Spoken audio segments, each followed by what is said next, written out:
Dois dedos de conversa. Todos os dias. Dois dedos de conversa. Uma rúbrica de João Figueiras e convidados. Na Alvor FM. Ambiente, sustentabilidade, ciência, biologia, genética são os temas normalmente trazidos aqui à antena pelo nosso professor Aragão. Bom dia, professor. Para hoje, o que é que nos traz a antena? Ora, então, muito bom dia. E para hoje o tema é árvores como seres sociais. Muito bem.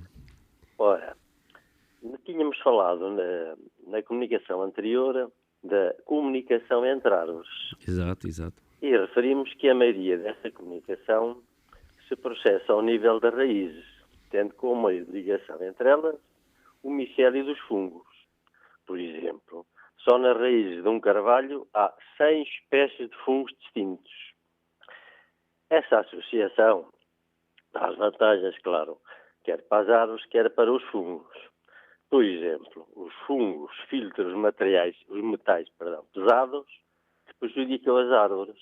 Temos o caso confirmado do Chernobyl, em que a cobertura que lhe fizeram mais recentemente, e que mesmo assim tem alguma perda de radioatividade, apareceu uma nova espécie de fungo que utiliza nem mais nem menos que a radioatividade do césio, tornando-o inócuo e, portanto, com vantagens. E é um fungo que resiste a isso.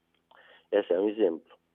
Ora, a comunicação entre as árvores concretiza-se em várias coisas. Por exemplo, na troca de carbono, na troca de nutrientes, na partilha de água, na troca de informações por via química, por exemplo, aviso de predadores, na troca de toxinas entre espécies diferentes que são concorrentes, na cedência de nutrientes a outras árvores doentes ou jovens e até no reconhecimento de árvores com parentesco genético. Isto pode parecer assim, então, mas como é que sabe isso? Pois a verdade é que isto já está confirmado por investigação com uma base de dados de 1 milhão de árvores de 28 mil espécies distintas.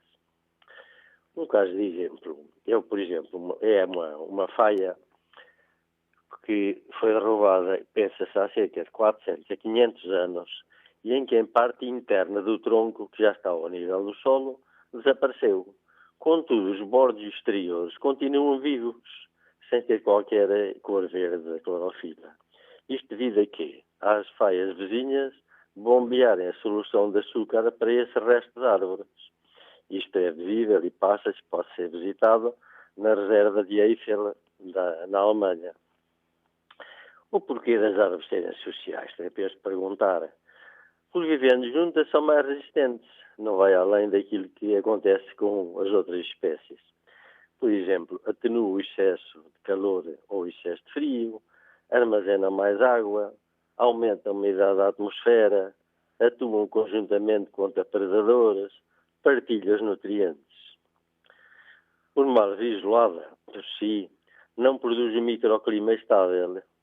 É o caso das árvores urbanas, que nunca vão além dos 100 anos, que nem chega a ser o tempo de juventude delas. A mesma coisa acontece com as árvores das plantações cultivadas, que não são capazes de se intercomunicarem e são alvos fáceis dos insetos e das pragas. E porquê? Olhe, porque o homem nessas plantações limpa o terreno. Limpando o terreno não deixa haver um pouco de vida selvagem que promoveria a interligação, já que entre arbustos e os próprios gramados também há micélios dos fungos. Então o que é que acontece? Acontece que por não haver essa biodiversidade, essa parte selvagem com a planta cultivada, o homem tem de utilizar tantos inseticidas, com grandes inconvenientes para a saúde em geral, mas muitos lucros para quem os produz.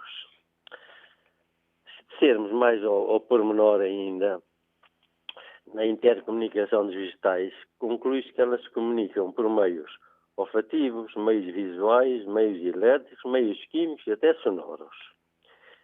Este caso do sonoro foi fruto de uma investigação exaustiva de uma universidade da Austrália Ocidental, conjuntamente com a de Bristol e a de Florença, e que registaram sons de 220 Hz, que é muito baixo, uma frequência baixa, a nível das raízes, e que induzem raízes de outras árvores a crescerem nessa direção porque há vantagem para a sobrevivência da árvore.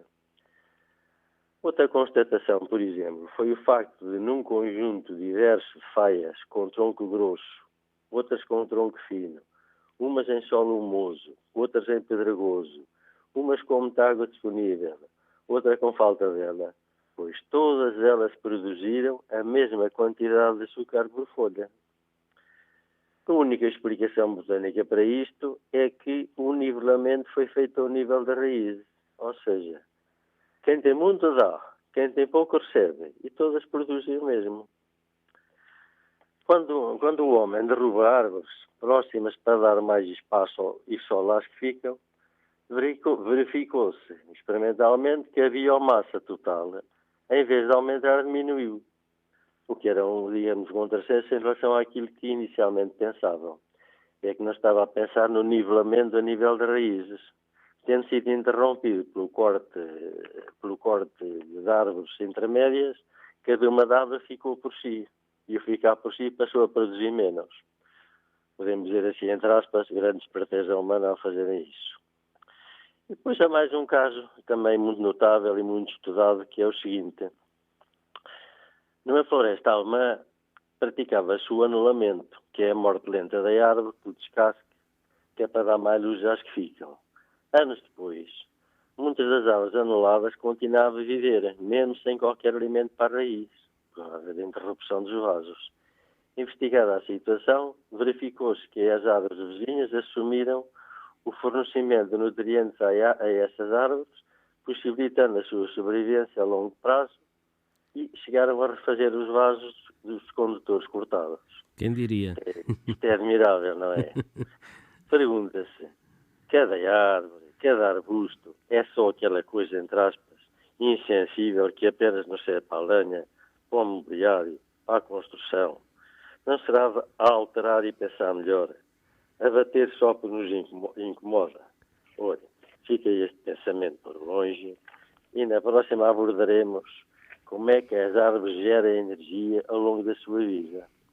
Se lhes o homem deixar, será de variedíssimas centenas de anos. Fica desde já a promessa, professor.